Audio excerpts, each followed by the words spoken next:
ప్రత్యేక చర్చా కార్యక్రమానికి స్వాగతం. నేను వెంకట్. ఇక జిఎస్టీ దేశవ్యాప్తంగా ఇప్పుడు వినిపిస్తున్న పదం. అసలు జిఎస్టీ అంటే ఏంటి? జిఎస్టీ వల్ల ఎవరికి లాభం? గత మేలో లోక్సభలో ఆమోదం పొందిన జిఎస్టీ రాజ్యసభ ఆమోదం కోసం ఎదురు చూస్తోంది. ఎట్లయినా ఆమోదింప చేసుకోవాలని ఎన్డీఏ ప్రయత్నిస్తోంది. దీనికి కాంగ్రెస్ పాలిత రాష్ట్రాల ముఖ్యమంత్రులతో సహా కాంగ్రెస్ పార్టీ కొన్ని అభ్యంతరాలను వ్యక్తం చేస్తోంది. జిఎస్టీ వల్ల ఎవరికి లాభం, ఎవరికి నష్టం? జిఎస్టీ ఎందుకు ప్రవేశపెట్టాలనుకుంటున్నారు? కేంద్రానికి ఎటువంటి లాభం చేకూరుతోంది? అసలు ప్రజలకు ఇది ఉపయోగమా కాదా? దీని గురించి చర్చ జరుగుతోంది. చర్చలో పాల్గొనడానికి Andhra Pradesh chamber of commerce industry federation ప్రతినిధి నితిన్ పారేఖ్ గారు, అదేవిధంగా ఆర్థిక అంశాల నిపుణులు మజర్ మహమ్మద్ గారు ఉన్నారు. మహమ్మద్ గారు నమస్తే అండి. పారేఖ్ గారు నమస్తే అండి. ఏదైతే జిఎస్టీ ప్రవేశపెట్టిందో జిఎస్టీ వల్ల ఎవరికి లాభం, ఎవరికి నష్టం? జిఎస్టీ అనేది మనం సైంటిఫిక్గా ఏ విధంగా తేవాలో ఆ విధంగా తీసుకొచ్చినట్లయితే ఇండస్ట్రీకి తప్పకుండా లాభం కలుగుతుంది. అయితే వాళ్ళ మనకున్న ఫెడరల్ సెటప్ వల్ల అది ఎంతవరకు మనం సైంటిఫిక్ జిఎస్టీని ఇంప్లిమెంట్ చేయగలం అనేది ఒక పెద్ద ప్రశ్న. అది ఇక అంటే ఇప్పుడు జిఎస్టీ వల్ల సుమారు 1.5 నుంచి 2% జీడిపి పెరుగుతుందని ఒక అంచనా అయితే ఉంది. అయితే ఇది ఒక ఎనేబులింగ్ ఫ్యాక్టర్ మటుకే జిఎస్టీ అనేది. సరి అయిన జిఎస్టీ తీసుకొస్తే అనేక వేరే విషయాలు కూడా ఉంటాయి. బ్యాంక్ ఫైనాన్స్ దగ్గర నుంచి మొదలుపెట్టి ఈ ఆచరణలో ఎలా ఉంటుంది జిఎస్టీ ఇంప్లిమెంటేషన్ మెయిన్ అంటారు. ఇంప్లిమెంటేషన్ ఇప్పుడు ఎక్కడైనా కూడా అదే ముఖ్యమైనదండి. దాన్ని బట్టి ఆధారపడి ఉంటుంది. ఈ నిజంగా మనకి 2% జీడిపి అభివృద్ధి వస్తుందా, ఇండస్ట్రీస్ వాళ్ళు మన సానుకూలంగా స్పందిస్తారా అనేది దాన్ని బట్టి ఆధారపడి ఉంటుంది. ఇప్పుడు వ్యవస్థలో ఉన్న ముఖ్యమైన లోపం ఏంటంటే మనకి లంచగొండితనం కానివ్వండి, ఆచరణలో ఏ విధమైన పాలసీలు ఫాలో కాకపోవటం. రెండోది ఏంటంటే స్టెబిలిటీ లేకపోవటం. ఇవాళ ఉన్న రూల్స్ రేపు మళ్ళీ మార్చేసేస్తున్నారు. సో ఇలా కాకుండా వ్యాపారం అభివృద్ధి చెందాలి అనేట్టయితే కంపల్సరీగా మనకి ఒక చట్టాల్లో కానివ్వండి, వాటి అమలు విధానాల్లో కానీ ఒక విధంగా స్టెబిలిటీ ఉండాలి. అది లేకపోయినట్లయితే వ్యాపారాలు చేయడం చాలా కష్టం అయిపోతుంది. మజర్ మహమ్మద్ గారు, అసలు జనరల్గా కామన్ పబ్లిక్కి లేకపోతే ఒక స్థాయి మధ్యతరగతి వ్యక్తులకి పన్నులు ఎన్ని ఉంటాయో, ఎన్ని రకాలు ఉంటాయో తెలియని పరిస్థితి. అసలు అంత అవగాహన కూడా ఉండదు, అంత వాళ్ళు దాని మీద దృష్టి కూడా పెట్టరు. కానీ ఇప్పుడు సేల్ ట్యాక్స్ ఉంది, సర్వీస్ ట్యాక్స్ ఉంది, ఎక్సైజ్ ట్యాక్స్ ఉంది, రకరకాల ట్యాక్స్లు ఉన్నాయి. వాల్యూ యాడెడ్ ట్యాక్స్, వ్యాట్ ఉంది, ఇవన్నీ ఇన్కమ్ ట్యాక్స్ ఉంది ఒక పరిధి దాటిన వాళ్ళకి. ఇవన్నీ ఉన్న ట్యాక్స్లు ఉంటే ఏదైతే జిఎస్టీ వస్తు సేవల పన్ను, గూడ్స్ సర్వీస్ ట్యాక్స్ అనేది వస్తే అయితే ఇది వస్తే మిగతా అన్నీ పోతాయా? ఇక మిగతా ట్యాక్స్లు ఏమి ఉండవా? అదేనండి మెయిన్ అడ్వాంటేజ్ ఏంటంటే ట్యాక్స్ ఇండైరెక్ట్ ట్యాక్స్ స్ట్రక్చర్ని రేషనలైజ్ చేయటం. అంటే ఏంటంటే ఇప్పుడు మనకి 1116 ట్యాక్సులు ఉన్నాయి. ఆక్ట్రాయ్ అని, ఎంటర్టైన్మెంట్ ట్యాక్స్ అని, స్టాంప్ డ్యూటీ అని, లేకపోతే సెంట్రల్ సేల్స్ ట్యాక్సు ఏంటి, ఎక్సైజ్ డ్యూటీ, ఇవన్నీ కూడా డిఫరెంట్ ట్యాక్సెస్ని మనం ఎలిమినేట్ చేసేసి కేవలం ఒకే ఒక్క ట్యాక్సు, అంటే ఎక్కడైతే పాయింట్ ఆఫ్ కన్జంప్షన్ దగ్గర మనం ట్యాక్స్ని ఇంప్లిమెంట్ చేయడానికి ప్రయత్నం చేస్తున్నాం. ఇప్పుడు మెయిన్గా మనం ఇప్పుడు ప్రస్తుత పరిస్థితిలో ఉన్న ట్యాక్సెస్ని పరిశీలిస్తే కేంద్ర ప్రభుత్వం కూడా ట్యాక్సెస్ లెవీ చేస్తూ ఉంది, స్టేట్ గవర్నమెంట్ కూడా ట్యాక్సెస్ లెవీ చేస్తూ ఉంది. మెయిన్గా సెంట్రల్ ఎక్సైజు, లేకపోతే సర్వీస్ ట్యాక్సు, కస్టమ్స్ డ్యూటీ, ఇవన్నీ కూడా సెంట్రల్ డొమైన్ అని అనుకుంటే ఇవి సరిపోనట్టు ఏంటంటే ఇప్పుడు స్టేట్ లెవెల్లోకి వచ్చేసి మనకి ప్రొఫెషనల్ ఈ సెంట్రల్ సేల్స్ ట్యాక్సు, అంటే ఇంటర్ స్టేట్స్ మీద ఈ సెంట్రల్ సేల్స్ ట్యాక్స్ ఒకటి ఉంది, ఇంటర్ స్టేట్ సేల్స్ మీద. ఇదేంటంటే సెంట్రల్ గవర్నమెంట్ లెవీ చేసేది, స్టేట్ గవర్నమెంట్ కలెక్ట్ చేసుకునేది. అలాగే స్టేట్ గవర్నమెంట్ కూడా ఎక్సైజ్ ట్యాక్స్ ఒకటి, అంటే ఆల్కహాల్ మ్యానుఫ్యాక్చరింగ్ మీద కూడా వీళ్ళు ట్యాక్సెస్ వేస్తారు. అదేవిధంగా వ్యాట్ ఉంది.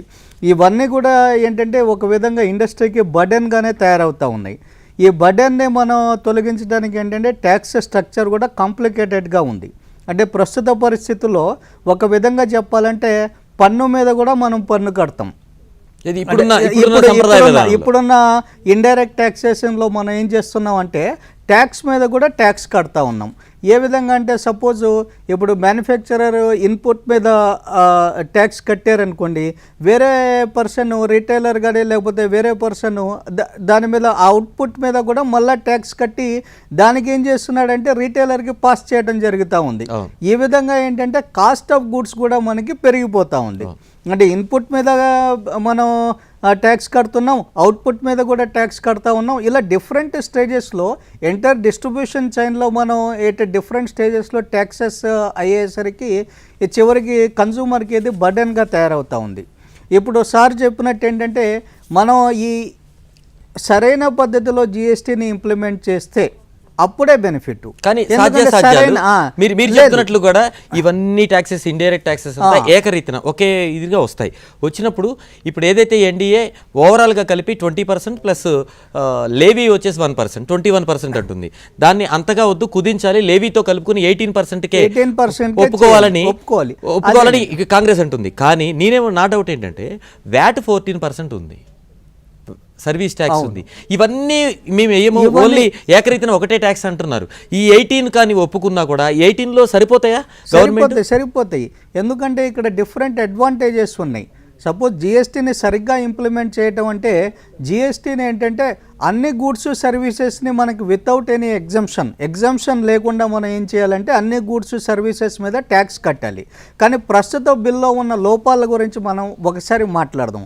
అంటే ఇప్పుడు ప్రస్తుత బిల్లో ఏంటంటే అన్ని గూడ్స్ సర్వీసెస్ మీద ట్యాక్స్ విధిస్తారు, పాయింట్ నెంబర్ 1. కానీ దీనికి మినహాయింపులు 2 ఉన్నాయి. ఒకటి, ఆల్కహాల్ మీద ఈ జిఎస్టీ వర్తించదు ప్రస్తుత బిల్లో. రెండో పాయింట్ ఏంటంటే పెట్రోలియం ప్రొడక్ట్స్, ఒక 5 పెట్రోలియం ప్రొడక్ట్స్ మీద కూడా జిఎస్టీ పరిధిలోకి రావు. ఆ 5 పెట్రోలియం ప్రొడక్ట్స్ అంటే crude, diesel, petrol, natural gas, aviation fuel. ఈ 5 కూడా జిఎస్టీ నుంచి మినహాయించేశారు. ఇప్పుడు మన ఏంటంటే మెయిన్గా ఇక్కడ క్యాస్కేడింగ్ ఎఫెక్ట్ అని చెప్పేసి ఉండేది. క్యాస్కేడింగ్ ఎఫెక్ట్ అంటే ఏంటంటే, క్యాస్కేడింగ్ ఎఫెక్ట్ అంటే ఒకదాని ప్రభావం వేరొక దానిపైన, దాని ప్రభావం ఇంకో దానిపైన. అంటే సపోజు మనం పెట్రోల్ పైన ట్యాక్స్ విధించామనుకోండి, పెట్రోల్ పైన ట్యాక్స్ విధిస్తే దానిపైన ఏంటి, కిరాయి రవాణా ఛార్జెస్ ఆటోమేటిక్గా ఓవరాల్గా ట్రాన్స్పోర్టేషన్ మీద పడిద్ది. ఎందుకంటే అతను రన్ చేయలేడు, ప్రాఫిటబుల్గా రన్ చేయలేడు, అతను కిరాయి పెంచకపోతే రన్ చేయలేడు. మరి కిరాయి పెరిగింది కాబట్టి ఈ గుడ్స్ రవాణా చేసేవాడు ఇది కూడా పెరిగిపోయిద్ది. ఆ విధంగా ఏమైందంటే ఈ వెజిటేబుల్ కాస్ట్ పెరిగింది కాబట్టి ఆటోమేటిక్గా ఎండ్ కన్స్యూమర్కి కూడా దాన్ని పాస్ ఆన్ చేస్తారు. దీన్ని క్యాస్కేడింగ్ ఎఫెక్ట్ అంటాం. ఇటువంటి క్యాస్కేడింగ్ ఎఫెక్ట్ని నిర్మూలించడం కోసం ఏంటంటే ప్రభుత్వాలు గతంలో నుంచే చాలా సందర్భాల్లో ప్రయత్నం చేస్తూ ఉన్నాయి. సపోజ్ దీంట్లో ఫస్ట్ అటెంప్ట్ ఏంటంటే ఈ ఇండైరెక్ట్ ట్యాక్సెస్ స్ట్రక్చర్ని రేషనలైజ్ చేయడానికి 1986లో మనం ఈ సెంట్రల్ ఎక్సైజ్ డ్యూటీని కొద్దిగా రేషనలైజ్ చేయాలన్న ఉద్దేశంతో 1986లోనే మనం వ్యాట్ని ఇంప్లిమెంట్ చేయడం జరిగింది. ఫస్ట్ మోడ్ వ్యాట్ అన్నాం, ఆ తర్వాత సెన్ వ్యాట్ అన్నాం. అంటే అక్కడ ఏంటంటే ఇందాక నేను చెప్పాను కదా, ఇన్పుట్ మీద కూడా మనం పన్ను కడుతున్నాం, ఆ తర్వాత అవుట్పుట్ మీద కూడా పన్ను కడతా ఉన్నాం. ఇలా డిఫరెంట్ స్టేజెస్లో ఈ వ్యాట్ ఈ విధంగా సెంట్రల్ ఎక్సైజ్ని కాస్త రేషనలైజ్ చేయాలి, ఈ క్యాస్కేడింగ్ ఎఫెక్ట్ని తగ్గించాలి అన్న ఉద్దేశంతో దాన్ని ప్రవేశపెట్టినప్పుడు ఏమవుతా ఉందంటే, ఇప్పుడు ఇన్పుట్ మీద మనం ట్యాక్స్ కట్టినప్పుడు అవుట్పుట్ మీద ట్యాక్స్ కడుతున్నాం కదా, అప్పుడు మనం ఈ ఇన్పుట్ మీద కట్టిన దాన్ని మనం అడ్జస్ట్ చేసేస్తాం ఆటోమేటిక్గా. ఓకే, అప్పుడు ఏమవుతుందంటే మీకు ట్యాక్స్ కాస్త తగ్గిద్ది. అప్పుడు ఆటోమేటిక్గా మీకు ఏమవుతుందండి, ఎండ్ కన్స్యూమర్కి కూడా ప్రోడక్ట్ కాస్త తక్కువకి మనకి కన్స్యూమర్ మీద ఓవరాల్ గా పడదు, ఎందుకంటే డబుల్ ట్యాక్స్ కట్టడు కాబట్టి ఓవరాల్ గా కన్స్యూమర్ మీద పడదు. ఈ విధంగా మీకు ఏమవుతుందంటే బెనిఫిట్ అవుతా ఉంది. రైట్. ఏదైతే 2006లోనే యూపీఏ ఇది ప్రతిపాదించింది, ఏదో కారణం చేత ఆ బిల్లుని పాస్ చేయలేకపోయింది. గతంతో వచ్చిన ఇప్పుడు ఎన్డీఏ దీన్ని మొన్న లోక్సభలో ఓకే చేయించుకుంది. రాజ్యసభలో వాళ్ళకి మెజారిటీ లేదు కాబట్టి తర్జన భర్జన మధ్య నడుస్తుంది. ఎన్డీఏ ఈ బిల్లు ప్రతిపాదించినప్పుడు ఇప్పుడున్న ఈ ప్రపోజల్ని ఎన్డీఏ ఎందుకు వ్యతిరేకిస్తుంది, యూపీఏ ఎందుకు వ్యతిరేకిస్తుంది, వాళ్ళు ఏం అబ్జెక్షన్ చెప్తున్నారు, దాంట్లో తేడాలేంటి? ఇప్పుడు భారతదేశంలో ఆర్థిక విషయాలు కూడాను రాజకీయాలతో జోడించబడుతున్నాయి. ఇది నిజంగా దేశానికి ఒక దౌర్భాగ్యం కింద లెక్క.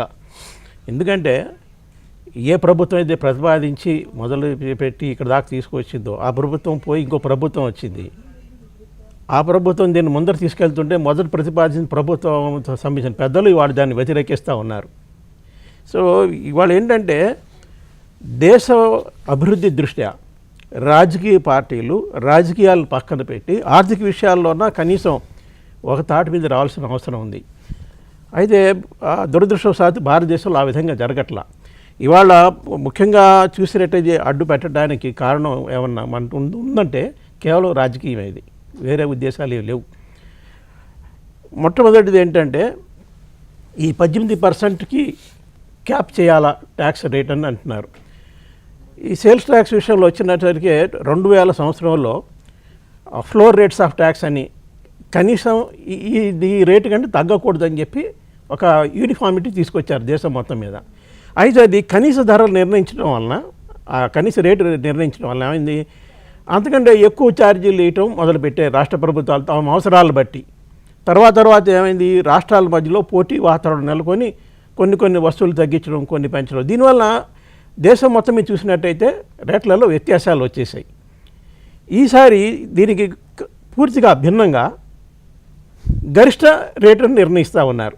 దీనికంటే పెద్ద ఇది ఒక విధంగా వినియోగదారుల నుంచి చూసినట్లయితే ఇది చాలా లాభదాయకం. ఇంకోటి పరిశ్రమలు కూడాను ఒక విధంగా లాభం. ఎలా అంటే మన లయబిలిటీ ఇంతకంటే పెరగదు అని ఒక నమ్మకం ఏర్పడుతుంది, ఎందుకంటే ఇది అప్పర్ లిమిట్ పెట్టారు కాబట్టి ఈసారి. ఇకపోతే రాజకీయ ఉద్దేశం ఎలా ఉంటుందంటే 18% అనేది సరిపోవడానికి అవకాశాలు తక్కువ ఉన్నాయి రాష్ట్రాలకి. ఎందుకంటే చాలా అవసరం, వాళ్ళ ప్రతి రాష్ట్ర ప్రభుత్వం పోటీపడి సంక్షేమ పథకాలు పెడతా ఉంది. సో వాళ్ళు ఇవాళ ఉన్న పరిస్థితిలో రాష్ట్రంతో కావాల్సిన వనరులు సమకూర్చుకోవడానికి తమ ఇష్టం వచ్చిన రీతిలో రేట్లు నిర్ణయించుకుంటున్నాయి. ఇకపోతే కుదరదు, జిఎస్టీలో కుదరపోయేసరికి ఏమవుతుంది, పన్నులా వేయడానికి వీల్లేదు, రేటు పెంచడానికి వీల్లేదు. అంటే వాటా నితిన్ గారు ఒకటి నా డౌట్ ఏంటంటే, ఇప్పుడు 18% కాంగ్రెస్ చెప్పినట్లు ఎన్డీఏ ఓకే చేసినా కూడా మిగతా ట్యాక్సులు రావు కాబట్టి దీంట్లో రాష్ట్ర వాటా అనేది నిర్ణయింపబడుతుంది కాబట్టి కౌన్సిల్ ద్వారా ఈ రాష్ట్ర వాటా తగ్గే అవకాశం ఉంటుంది కదా. ఎప్పుడైతే 22కి 21 కాకుండా 18 నిర్ణయిస్తే రాష్ట్ర వాటాకి 70% తగ్గుతుంది కదా. తగ్గటం వల్ల ఏమవుతుంది, కేంద్ర ప్రభుత్వం మీద భారం. ఎందుకంటే మొదటి 5 ఏళ్ళు కూడాను రాష్ట్రాలకు వచ్చే నష్టాన్ని పూరుస్తామని చెప్పేసి కేంద్ర ప్రభుత్వం చెప్పింది. అంటే అది కౌన్సిల్లో నిర్ణయం తీసుకుంటామని అన్నారు. లేదు, ఆల్రెడీ ఎంపవర్డ్ కమిటీలో ఇది డిసైడ్ అయింది కాబట్టే ఇక్కడ దాకా వచ్చింది కదా. రైట్. కాబట్టి ఇప్పుడు ఏంటంటే 5 ఏళ్ళు కూడాను 18 అని మనం గరిష్టంగా మనం నిర్ణయం చేసినట్టయితే నష్టాలు రావడానికి అవకాశాలు ఇంకా ఎక్కువైనాయి. ఇప్పుడు దీన్ని ఎవరు మోయాలి, నష్టాన్ని కేంద్ర ప్రభుత్వం మోయాల్సి వస్తుంది. సో అంటే ఏంటంటే ఇందులో రాజకీయం ఏంటంటే కేంద్ర ప్రభుత్వాన్ని అలానా ఇరకాటున పెట్టాలా, పెట్టాలి. రాజకీయ పరిస్థితులు అయితే ఓకే, అసలు ఇది ఇంప్లిమెంటేషన్ అయ్యే పరిస్థితి ఉంటుందా 18 అయితే చివరికి?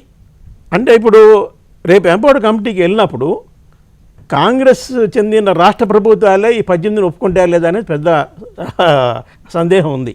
18 కూడా ఒప్పుకోవా? అలా వచ్చిన రికమెండేషన్ ఏంటంటే 20 పైనే ఉండాలని చెప్పేసి వచ్చింది. అవును. సో 20 ఎక్కడి నుంచి వచ్చింది, ఇది రాష్ట్ర ప్రభుత్వాలు అన్నీ కలిసి నిర్ణయం చేశాయి. ఎంపవర్డ్ కమిటీ యూపీఏ నిర్ణయించింది కాదు ఇది? కాదు, రాష్ట్ర ప్రభుత్వాలు నిర్ణయం చేశాయి. రైట్.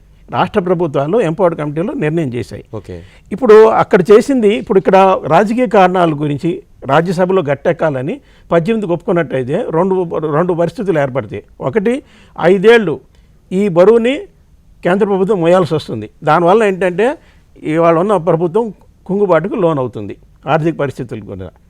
రెండోది, రాష్ట్రాలకి 18 చాలకపోతే రేపు ఎంపవర్డ్ కమిటీ మీటింగ్లో దాని కొద్దిగా వ్యతిరేకత రావడానికి, ఈ వ్యతిరేకత కూడాను కాంగ్రెస్ రాష్ట్ర ప్రభుత్వాల నుంచి కూడా రావచ్చు, ఎందుకంటే వాళ్ళ రెవెన్యూ పోతా ఉంది కాబట్టి. సో ఇది ఇంకొకటి, ఇంకో ముఖ్యమైన విషయం ఏంటంటే కాంగ్రెస్కి వారికి ఈ 2016లో ఇది చట్టం రావాలని వాళ్ళకి ఉద్దేశంలో ఉండకపోవచ్చు. ఎలాగన్నా దీన్ని వాయిదా వేయించి 17 తీసుకెళ్లాలని. ఎందుకంటే అంతర్జాతీయంగా మనం చూసినట్టయితే ఏ దేశాల్లో జిఎస్టీ అమలు చేయబడిందో, ఏ ప్రభుత్వం అయితే దాన్ని అమలు చేసిందో ఆ ప్రభుత్వాలు నెక్స్ట్ ఎలక్షన్లో ఓడిపోయినాయి. ఓకే. ఎందుకంటే ఇన్ఫ్లేషన్ ఏర్పడుతూ ఉంది. ఇనిషియల్గా వేటప్పుడు కూడా 2005లో ఇంప్లిమెంట్ చేసినప్పుడు ఇన్ఫ్లేషన్ వచ్చింది తీవ్రంగా మొదట 6 నెలలు, తర్వాత ఎలాగోలా కంట్రోల్ అయింది. కానీ ఇప్పుడు అంతర్జాతీయ అనుభవాలు చూసినట్లయితే సుమారు ఇది సంవత్సరం నుంచి 2 ఏళ్ల పాటు ఈ ఇన్ఫ్లేషన్ ఉంటా ఉంది. సో 17లో ఇన్ఫ్లేషన్ బిగిన్ అయితే 19 దాకా కంటిన్యూ అయితే ఈ ఇన్ఫ్లేషన్ వాళ్ళ మీద నెట్టేసి వాళ్ళు ఓడించడానికి అవకాశాలు మెరుగు అవుతాయి కాంగ్రెస్ పార్టీకి. సో అదొక రాజకీయ కారణం కూడా ఇందులో మిళితమై ఉందన్నమాట. ఇప్పుడు ఇంటెన్సిటీ తగ్గిపోతుంది. ఇప్పుడు ఒకళ్ళు తెస్తే 16లో తీసినట్టయితే సుమారు 1 నుంచి 2 ఏళ్లలో అంతా కుదురు పడిపోయి డెవలప్మెంట్ వైపు వెళ్ళిపోతుంది. సో 19 ఎలక్షన్కి వెళ్ళేసరికి టైం ఎక్కువ ఉండిపోతుంది, వాళ్ళు డెవలప్మెంట్కి వెళ్ళిపోతుంది. వెళ్ళిపోయిందంటే ఇక ప్రజలు మర్చిపోతారు, మళ్ళీ ఎలక్షన్కి వెళ్తే ప్రజలు మర్చిపోతారు. సో ఈ అన్ని రాజకీయ కారణాలతోటి వాళ్ళ వ్యతిరేకత తప్పితే కోతి ఇది 2006లో యూపీఏ ఒక ప్రతిపాదన తెచ్చినప్పుడు అది అయిపోయింది. ఇప్పుడు ఎన్డీఏ కొన్ని సవరించింది. వాటిలో ఏదైతే యూపీఏ ప్రతిపాదించిందో అవే డైరెక్ట్గా చేయట్లేదు. ఆ సవరించింది ఏంటి ఎన్డీఏ అంటే ముఖ్యంగా వాటేమో ఈ గరిష్ట రేటు సేల్స్ ట్యాక్స్ రేటు నిర్ణయం చేయడం 18కి పెట్టాలని చెప్పేసి, ఇంకోటి మన దేశంలో ఒక విచిత్రమైన పరిస్థితి ఉంది. ఎందుకంటే చాలా పెద్ద దేశం, ఫెడరల్ స్ట్రక్చర్ ఉండటం వలన కొన్ని రాష్ట్రాలు ఉత్పాదక రాష్ట్రాలుగా ఉన్నాయి, కొన్ని రాష్ట్రాలు వినియోగ రాష్ట్రాలుగా ఉన్నాయి. ఇప్పుడు మనం ఆంధ్రప్రదేశ్ లాంటి జార్ఖండ్ ఇవన్నీ చూసినట్టయితే ఇవన్నీ వినియోగమే ఎక్కువ, ఇక్కడ ఉత్పాదకత తక్కువ. ఇప్పుడు అదే పంజాబ్, గుజరాత్, మహారాష్ట్రసే వీళ్ళు ఉత్పత్తులు ఎక్కువ. సో ఇవాళ వాళ్ళకి సిఎస్టీ కింద వాళ్ళకి చాలా రెవెన్యూ వస్తూ ఉంది.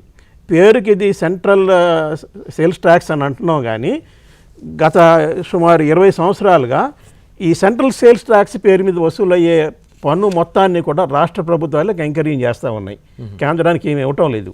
సో ఇవాళ ఈ ఉత్పాదక చేసే రాష్ట్రాలు ఈ సిఎస్టీ పోయినట్టయితే జిఎస్టీలో వాళ్ళకి ఇది తీవ్రమైన లోటుగా పరిణమిస్తుంది రాష్ట్రాలకి. అందుకని చెప్పి ఈ ఉత్పాదక రాష్ట్రాలు ఏం అడిగాయంటే ఎంపవర్డ్ కమిటీలో, మాకు 1% లేవీనన్నా వేసి మాకు నష్టాన్ని తగ్గించండి. వాళ్ళ వరకేనా మిగతా ఉత్పాదక రాష్ట్రాలకు సంబంధించే దాంట్లో ఆ జాబితాలో తెలంగాణ కానీ ఆంధ్రప్రదేశ్ కానీ ఉండే అవకాశం లేవు, రెండూ లేవు ఉత్పాదక రాష్ట్రాలు. భారతదేశానికి సంబంధించిన ఒక ప్రతిష్టాత్మకమైన బిల్లు, ఆర్థికపరమైన బిల్లును ప్రవేశపెట్టేటప్పుడు కొన్ని రాష్ట్రాలకే కొంత ఎగ్జంప్షన్స్ ఇస్తే రేపు ఓవరాల్గా తేడా రాదంటారా? రేపు ఈ గుజరాత్ తరహాలోనూ లేకపోతే మీరు చెప్పిన పంజాబ్ తరహాలోనూ ఉత్పాదక రంగంలో ఐదు అగ్రశ్రేణి రాష్ట్రాలలో తెలంగాణ కావచ్చు, ఇటు ఆంధ్రప్రదేశ్ కావచ్చు చేరినప్పుడు అప్పుడు అమెండ్మెంట్ వెళ్తుందా బిల్లు? అది మరి కౌన్సిల్కి వెళ్ళాల్సి వస్తుంది అప్పుడు ఆ విషయం. కౌన్సిల్లో కూడా ఇప్పుడు యూపీఏ ఏదైతే డిమాండ్ చేస్తుందో 1/4 వంతు అని అడుగుతుంది. 4 వంతు కేంద్రానికి సరిపోతుంది, మిగతాది మొత్తం రాష్ట్రాలకే ఉండాలని. కానీ ఎన్డీఏ మాత్రం 1/3 వంతు కావాలి మాకని అడుగుతుంది. అక్కడ మెజారిటీ ఎప్పుడైతే రాష్ట్రాలకు వచ్చినప్పుడు అప్పుడు అమెండ్మెంట్ కుదురుతుందా? కుదరకపోవచ్చు కూడా. అందుకనే జిఎస్టీలో లేదండి, దాంట్లో ఎటువంటి లాజిక్ లేదు. ఆ థర్డ్ కండిషన్లో ఎటువంటి లాజిక్ లేదు. మరి ఎందుకంటే డిమాండ్ చేయడం రాజకీయ కారణాలా? రాజకీయ కారణాలే. ఇప్పుడు మీరు ఇందాకేమన్నారంటే సపోజ్ యూపీఏ గవర్నమెంట్ ఇంప్లిమెంట్ చేసింది జిఎస్టీని, ఆ తర్వాత ఇప్పుడు యూపీఏని ఎందుకు వ్యతిరేకిస్తూ ఉంది అన్నారు. దీన్ని ఇంకో కోణంలో చూడండి మీరు. ఇప్పుడు బీజేపీ 10 సంవత్సరాల పాటు వ్యతిరేకించిన బీజేపీ సడన్గా మనసు మార్చుకొని ఎందుకు జిఎస్టీని ప్రవేశపెడతా ఉంది? అది కూడా రేపు ఏప్రిల్కి ఇంప్లిమెంటేషన్ చేయాలని. ఇప్పుడు ఫస్ట్ మనం ఈ 2007లో యూపీఏ గవర్నమెంట్ ఇంప్లిమెంట్ చేసింది. ఇది జిఎస్టీ బిల్ 2007లో తీసుకురావాలి అని చెప్పేసి నిర్ణయించారు. 1 ఏప్రిల్ 2010ని కట్ ఆఫ్ డేట్గా పెట్టారు. 1 ఏప్రిల్ 2010 వరకు మనం ఇంప్లిమెంట్ చేసేయాలి అని చెప్పేసి. అప్పుడు బీజేపీ రాష్ట్రాలన్నీ కూడా మూకుమ్మడిగా వ్యతిరేకించాయి. ప్రణబ్ ముఖర్జీ గారు ఫైనాన్స్ మినిస్టర్గా ఉన్నప్పుడు ఆయన స్వయంగా అహ్మదాబాద్ వెళ్ళి నరేంద్ర మోదీని కలిశారు. ఎందుకు? నరేంద్ర మోదీ కూడా స్టాంచ్గా అపోజ్ చేస్తున్నారు కాబట్టి. గుజరాత్ సీఎంగా ఆయన ఒప్పుకోలే, జిఎస్టీ బిల్ తీసుకురావడానికి ఆయన ఒప్పుకోలే.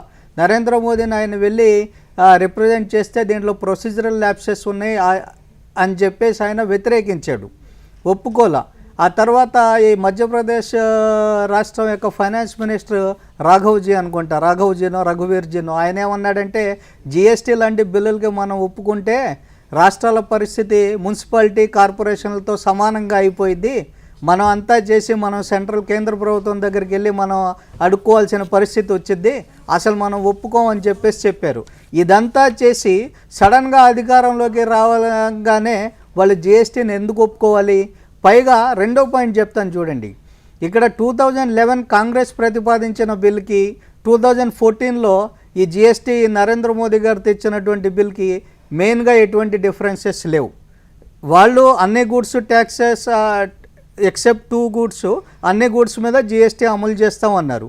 వీళ్ళు కూడా ఎక్సెప్ట్ 2 గూడ్స్ అన్ని గూడ్స్ మీద అమలు చేస్తామన్నారు. అంటే వీళ్ళు కాంగ్రెస్ వాళ్ళు ఏంటంటే ఆల్కహాల్కి ఎగ్జంప్షన్ ఇచ్చారు, పెట్రోలియం ప్రొడక్ట్స్కి అవసరం లేదు.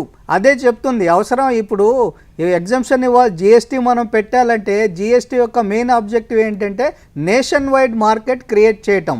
మీరు కాశ్మీర్లో కూడా సేమ్ ధరకు అమ్మాలి, కన్యాకుమారిలో కూడా సేమ్ ధరకు అమ్మాలి. అటువంటిప్పుడు ఏంటంటే మనకి సేమ్ ట్యాక్స్ స్ట్రక్చర్ ఉండాలి ప్రతి రాష్ట్రంలో కూడా. ఇప్పుడు మనం ఏంటంటే ప్రతి స్టేట్లో ఈ ఇండివిజువల్గా వాళ్ళకి తోచిన రేట్ మనం పెట్టుకుంటూ ఉంటారు వాళ్ళు. ట్యాక్స్ సిమిలర్ ట్యాక్స్ స్ట్రక్చర్ లేదు. అదే మనకేంటంటే డిఫరెన్స్ చేస్తూ ఉంది. అప్పుడు ఇప్పుడు ఈ డిఫరెంట్ ట్యాక్సేషన్ స్ట్రక్చర్స్ని కానీ లేకపోతే మల్టిపుల్ ట్యాక్సెస్ని అవాయిడ్ చేసేసి సింగిల్ ట్యాక్స్ మనం పెట్టాలి అంటే జిఎస్టీ లాంటిది మనం ట్రాన్స్పరెంట్ గా చేస్తే ఆల్ గూడ్స్ ఇంప్లిమెంటేషన్ చేయాలి ప్రతి దాని మీద. ఇప్పుడు ఈవెన్ ఈ స్టాండింగ్ కమిటీ రికమెండ్ చేసింది ఏంటి?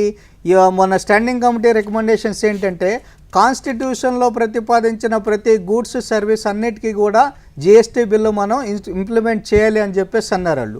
దేనికి కూడా మినహాయింపు ఇవ్వకూడదు, ఆల్కహాల్కైనా సరే క్రూడ్కైనా సరే మీరు మినహాయింపు ఇవ్వకూడదు అన్నారు. ఇప్పుడు వీళ్ళిద్దరు కూడా జిఎస్టీ బిల్లు క్రెడిట్ కోసం ఈ 10 సంవత్సరాల పాటు వాళ్ళు ఏంటంటే ప్రణబ్ ముఖర్జీ గారిని వ్యతిరేకించారు, చిదంబరం గారిని వ్యతిరేకించారు. ఈ బిల్లు పెట్టే సపోర్ట్ చేయనప్పుడు అటువంటి వాళ్ళు ఈరోజు పోనీ డిఫరెంట్గా బిల్ని ఇంట్రడ్యూస్ చేశారా? డిఫరెన్స్ ఏం లేదు. వీళ్ళ మధ్య ఉన్న ఆ బిల్లో ఈ 2014 బిల్లో ఉన్న తేడా ఏంటంటే ఇప్పుడు ఇంటర్ స్టేట్ ట్యాక్స్ తీసేసి ఇంటర్ స్టేట్ ట్యాక్స్ తీసేయాలి. అయితే వీళ్ళు ఏం చేస్తున్నారంటే 1% ఎక్స్ట్రాగా లెవీ చేస్తున్నారు జిఎస్టీతో పాటు ప్లస్ అడిషనల్ 1%. ఇదేంటంటే మ్యానుఫ్యాక్చరింగ్ స్టేట్స్ని కాంపెన్సేట్ చేయడం కోసం. మ్యానుఫ్యాక్చరింగ్ స్టేట్స్ ఏంటంటే వాళ్ళు అబ్జెక్షన్ చెప్పి మనం ఇంత ఇన్వెస్ట్ చేసిన తర్వాత మనకు లాభం జరగకపోతే మనం నష్టపోతాం అని చెప్పి ఈవెన్ స్టాండింగ్ కమిటీ దాన్ని ఏం చేసిందండి, స్టాండింగ్ కమిటీ కూడా దాన్ని వ్యతిరేకించింది. ఓకే, అది నితిన్ గారు ఏదైతే ఉందో జిఎస్టీ వేరే ట్యాక్స్లు ఏవి ఉండవని చెప్తున్నారు. అసలు రాష్ట్రాలకు ఇచ్చే వాటా ఎంత? జిఎస్టీ సరే ఈ 18%కే యూపీఏ కావచ్చు, లేకపోతే మిగతా రాష్ట్రాల ముఖ్యమంత్రులు అడుగుతున్నట్లుగా కూడా 18కే ఎన్డీఏ బిల్ పాస్ చేసింది అనుకుందాం. అన్నప్పుడు ఆ 18లో రాష్ట్రాల వాటా ఎంత నిర్ణయిస్తారు? అంటే ఇప్పుడు ఇందులో 3 భాగాలు ఉన్నాయి జిఎస్టీలో. ఎస్జిఎస్టీ అనేది ఏదైతే ఉందో స్టేట్ గవర్నమెంట్స్ కలెక్ట్ చేసేది అది. సో అది ఇంకా అందులో వాటా state goods and service tax అనేది అది మొత్తంగా అది రాష్ట్రాలకే చెందుతుంది 100%. అందులో ఇంకా వాటాల ప్రసక్తి లేదు. ఇక ఐజిఎస్టీ వచ్చేసేసి ముఖ్యంగా ఇది ఇంపోర్ట్స్ అంటే విదేశాల నుంచి వచ్చే సరుకులకి బాగా ఎఫెక్ట్ చేస్తుంది. అంటే ఇంటర్నేషనల్ గూడ్స్ సర్వీస్ లేదు, ఇంటర్ స్టేట్ ఇంటిగ్రేటెడ్ కాదండి, ఇంటర్ స్టేట్ ఐజిఎస్టీ అంటే అంతర్రాష్ట్రంగా రాష్ట్రాల మధ్యలో జరిగే ట్రేడ్కి ఒకటి ఇది సెంట్రల్ గవర్నమెంట్ కంట్రోల్లో ఉంటుంది అన్నమాట. సో ఇక వాటాల ప్రసక్తి వచ్చేసరికి ఏముందంటే ఇప్పుడు ఇవాళ మనకి బ్యాంకుల్లో ఈ చెక్ ట్రంకేషన్ సిస్టమ్ ఎలాగైతే ఉందో వేరు బ్యాంకులు చెక్కులు అదేవిధంగా ఇప్పుడు కేంద్ర స్థాయిలో ఒక మిషన్ ఏర్పాటు చేస్తున్నారు.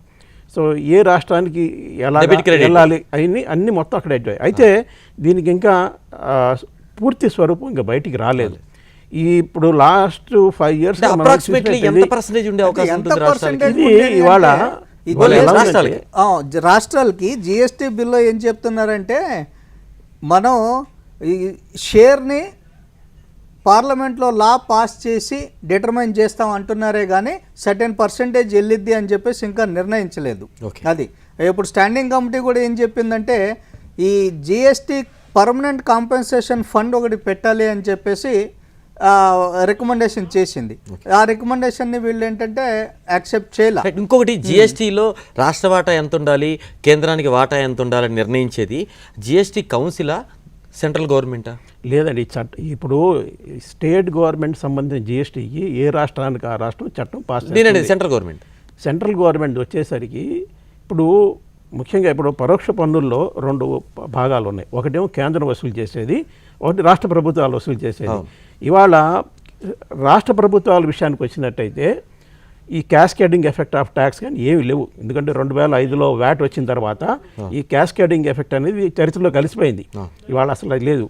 అయితే ఏంటంటే ఇలాగే ఎక్సైజ్ డ్యూటీలో ఇంత చెప్పట్టుగా 86, 87 నుంచి ఈ సెన్వ్యాట్ రావటం వల్ల మీరు చెప్తున్నట్టు క్యాస్కేటింగ్ ఎఫెక్ట్ లేనప్పుడు వ్యాట్ వచ్చిన తర్వాత ఏకరీతిన పన్నులు కడితే క్యాస్కేటింగ్ ఎఫెక్ట్ ఉండదని ఎందుకని ప్రభుత్వం చెప్తుంది?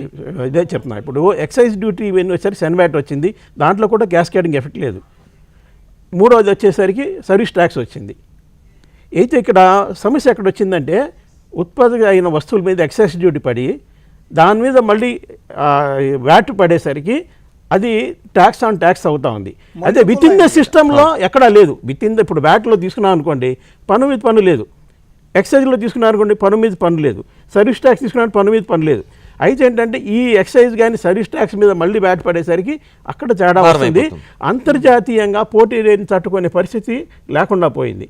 అందుకని ఇప్పుడు మొత్తం ఏకీకృతం చేయటం వలన వీటన్నిటిని కలిపేయటం వలన మొత్తం ఆ ట్యాక్స్ ఆన్ ట్యాక్స్ అని ఎఫెక్ట్ పోతుంది. అయితే ఇందులో ప్రభుత్వానికి ఎక్కడ అడ్వాంటేజ్ ఉంటుంది అంటే ఇప్పుడు దాకా ఎక్సైజ్ డ్యూటీ ఫ్యాక్టరీ గేట్ దాకే ఎంత రేటు ఉంటుందో దాని మీద విధిస్తూ ఉన్నారు. ఇక్కడి నుంచి అలా కాకుండా వినియోగదారుడికి వెళ్ళే ఏ రేట్ ఏది ఉంటుందో దాని మీద ఎక్సైజ్ డ్యూటీ రాబోతూ ఉంది. సో ఇప్పుడు 12% ఉందనుకోండి ఇప్పుడు ఎక్సైజ్ డ్యూటీ, అది 8 అయినా కూడా నష్టమే రాదు కేంద్ర ప్రభుత్వానికి. ఓకే. సో ఈ సర్వీస్ ట్యాక్స్ ఎక్సైజ్ సంబంధించిన మటుకు సిజిఎస్టీ అనేది ఏది ఉందో అది పూర్తిగా కేంద్ర ప్రభుత్వానికి వెళ్తుంది. అందులో ఏ దామాషాలు అయితే ఇప్పుడు రాష్ట్ర ప్రభుత్వాలకు వాటాలు వస్తున్నాయి, అవి మళ్ళీ వాళ్ళు ఎంపవర్డ్ కమిటీలో చర్చించుకొని వాటాలు నిర్ణయాలు చేయాల్సిందే. అది ఇక్కడ ఉన్న పద్ధతి ఏంటంటే ఆర్థికంగా ఏం కావాలి అనే దానికంటే రాజకీయంగా వాళ్ళ అవసరాలు, ఆర్థిక అవసరాలు, దాన్ని బట్టే వాటిని నిర్ణయాలు జరుగుతున్నాయి.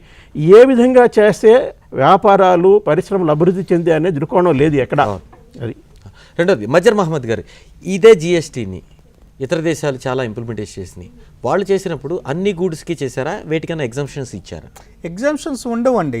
మామూలుగా ఏంటంటే ఇప్పుడు అవన్నీ కూడా డెవలప్డ్ కంట్రీస్ ఫాలో అవుతున్న సిస్టమ్స్నే మనం స్లోగా డెవలపింగ్ కంట్రీస్ అడాప్ట్ చేస్తూ ఉంటాయి. ఇప్పుడు వ్యాట్ కూడా అటువంటిదే. ఆ తర్వాత ఏంటంటే ఈ జిఎస్టీ, ఇప్పుడు మనం ఏంటంటే వ్యాట్ కానీ లేకపోతే ఇందాక మనం చెప్పినట్టు సెన్వాట్ కానీ ఇటువంటి అన్నిటికీ యూనిఫామ్గా 100% దానికి మనం ఇంప్లిమెంట్ చేయలేదు. ఇప్పుడు జిఎస్టీ రావటం మూలంగా అంటే వేరే వేరే డిఫరెంట్ ట్యాక్సెస్ కంటిన్యూ అవుతానే ఉన్నాయి. వాటికి ఉన్నటువంటి అడ్వాంటేజెస్ మూలంగా కొంత ప్రాబ్లమ్ని మనం అడ్రస్ చేయగలిగాం, కొంతవరకు సరిదిద్దగలిగాం, కానీ పూర్తిగా చేయలేకపోయాం సిస్టమ్ని పర్ఫెక్ట్గా. ఇప్పుడు కూడా ఏంటంటే మనం ఆ పెట్రోలియం ప్రొడక్ట్స్ని ఆ విధంగా ఎగ్జామ్షన్ ఇవ్వాల్సిన నెసిటీ లేదు, ఆల్కహాల్ని కూడా ఎగ్జామ్షన్ ఇవ్వాల్సిన నెసిటీ లేదు. ఇప్పుడు అన్నిటికీ చేశారనుకోండి, మీరేంటంటే ఈ విధంగా ఎగ్జామ్షన్స్ ఇచ్చి స్పిరిట్ని దెబ్బతీస్తున్నారు, జిఎస్టీ యొక్క స్పిరిట్ని. పైగా ఇప్పుడు మనం ఇంటర్స్టేట్ సేల్స్ ట్యాక్స్ అబాలిష్ చేయాల్సింది అదనంగా మీరు 1% లెవీ చేస్తున్నారు, అదనంగా 1% లెవీ చేస్తున్నారు. ఇదంతా ఏంటంటే ఈ జిఎస్టీ వెనకాల ఉన్నటువంటి స్పిరిట్ని ఇది చేయటమే, అది నిర్వీర్యం చేయటమే. అది జిఎస్టీ బిగిన్ అయితే మాత్రం ఏ ట్యాక్సెస్ ఉండవు, అలానే లేదండి. అంటే ఆల్మోస్ట్ ఉండవు. ఎందుకంటే తీసేస్తున్నారు. ఇప్పుడు స్టాంప్ డ్యూటీ ఉంది, అది అలాగే ప్యారలల్గా కంటిన్యూ అయిపోతుంది. ఇప్పుడు ఇవి ఆల్కహాల్ ఇవన్నీ ఏదైతే అంటున్నామో ఇవన్నీ సిన్ గుడ్స్ అంటారు. ఒకటి ఏంటంటే ఇందులో 2 పార్శ్వాలు ఉన్నాయి. ఒకటి ఏంటంటే సిన్ గుడ్స్ కాబట్టి వీటి వినియోగాన్ని మీద పన్ను ఎక్కువగా వేసి అది వినియోగం తగ్గించాలని చెప్పేసి, ఇప్పుడు పాన్ పరాగ్ లాంటివి ఉన్నాయి, గుట్కాలు ఉన్నాయి, ఈయన తగ్గించాలని చెప్పి ఉద్దేశం. పరోక్షంగా ఏంటంటే దానివల్ల ఆదాయం కూడా విపరీతంగా దానివల్ల మెయిన్ ఏంటంటే ఆదాయమేనండి. ఎన్డీఏ గవర్నమెంట్ ఒక ప్రపోజల్ అయితే పెట్టింది, ఏదైతే స్మోకింగ్ ని కంట్రోల్ చేయడం కోసం అది లూజ్ సిగరెట్స్ అనేది ఉండకూడదు, తద్వారా ఎక్కువ కొనలేరు కాబట్టి తగ్గిస్తాము. అదేంటంటే డిమాండ్ అక్కడ ఇన్ఎలాస్టిక్, ఈ సిన్ గుడ్స్ అన్న దానికి డిమాండ్ ఇన్ఎలాస్టిక్ డిమాండ్. తాగేవాడు వ్యసనానికి గురైపోయిన వాడు ఇప్పుడు మనం డెవలప్డ్ కంట్రీస్లో చూస్తూ ఉంటాం. డ్రగ్స్కి అడిక్ట్ అయిపోయిన వాళ్ళు చిన్న చిన్న $10 కోసం కూడా వాళ్ళు మర్డర్ చేయడానికి వెనకాడు. అంటే అంత తీవ్రమైన ఎడిక్ట్ అయిపోతారు వాళ్ళు. అది ఇదేంటంటే మనం చూడటానికి చెప్పుకోవడానికి బాగా ఉండిద్ది, అరే గవర్నమెంట్ భలే చేసిందే డిమాండ్ని తగ్గించడం కోసం. తాగేవాడు ఎలాగైనా తాగుతాడండి, రైటా? ఎందుకంటే అతను ఆ ఎడిక్షన్కి గురైపోయాడు. దాని ద్వారా రెవెన్యూ పెంచుకోవడానికే ప్రయత్నం చేస్తున్నారు. కానీ అంత పబ్లిక్ గురించి అంత కేర్ ఉందనుకోండి, అబాలిష్ చేయండి, ప్రొహిబిషన్ని ఇంప్లిమెంట్ చేయండి, అది మాత్రం చేయరు.